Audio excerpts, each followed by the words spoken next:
जो बात मैं पहले भी बोल चुका था उसको यहां रिपीट करता हूं कि जो लोग आज हमसे कहते हैं आप अयोध्या ही नहीं हारे, आप बस्ती भी हार गए, प्रयागराज, चित्रकूट, नासिक, रामटेक, रामेश्वरम, भगवान राम से जुड़े सारे स्थलों के बारे में बताते, देखिए यहां भी भाजपा को सफलता नहीं मिली, वहां भाजपा को सफलता नहीं मिली।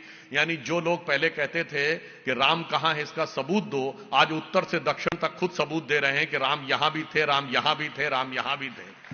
यानी भगवान की यह लीला थी जो आप समझ नहीं पाए कि भगवान आपको मनवाना चाहते थे, इसलिए उन्होंने यह स्थिति आई है।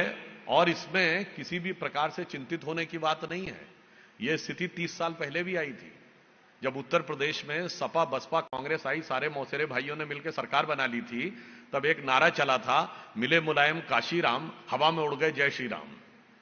तब तो हवा में उड़ाया था, पर उसमें भी याद करिए ये ठीक 30 साल पहले 94 का दौर था, और हमने 4 साल के अंदर भाजपा के इतिहास का नया अध्याय रख दिया था। जब केंद्र में हमारी सरकार बनी थी, वैसे तो 13 दिन की 96 में ही बन गई थी, 98 में हमने पूरी सरकार चला के दिखा दी थी। तो क्योंकि भगवान परीक्षा लेते हैं, हम डिगे नहीं थे। हमारे लिए भगवान राम का विषय चुनाव का मुद्दा नहीं है, राजनीति का मुद्दा नहीं है, श्रद्धा, अस्मिता और समर्पण का मुद्दा है। इसलिए जब 2 सीटें थी, सीनियर पीढ़ी को छोड़ दीजिए, हमारी पीढ़ी में हमें कभी जिंदगी में उम्मीद नहीं थी कि कभी ऐसा दिन भी आएगा कि बीजेपी की स्पष्ट बहुमत की केंद्र में सरकार होगी। तब भी हम उसी विश्वास से खड़े थे। 86 पर वैसे ही खड़े थे, 120 पे वैसे ही खड़े थे, 182 पे वैसे ही खड़े थे, 282 पे वैसे ही खड़े थे, 303 पर वैसे ही खड़े थे और 240 पे भी वैसे ही खड़े हैं। हां, चुनावी हान लाभ का मुद्दा उनके लिए है।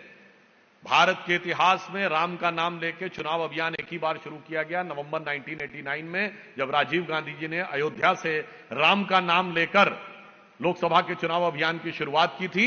और ठीक 1 साल के अंदर नवंबर 1990 में कार सेवकों पर गोली चलाने वाली समाजवादी पार्टी की सरकार का समर्थन दिया था। यह होती है राजनीति। इसलिए मैं राहुल गांधी जी को यह कहना चाहता हूं कि आप जिस भक्ति को बता रहे हैं कि आप बहुत बड़े भक्त हैं, तो मैं सिर्फ यह कहना चाहूंगा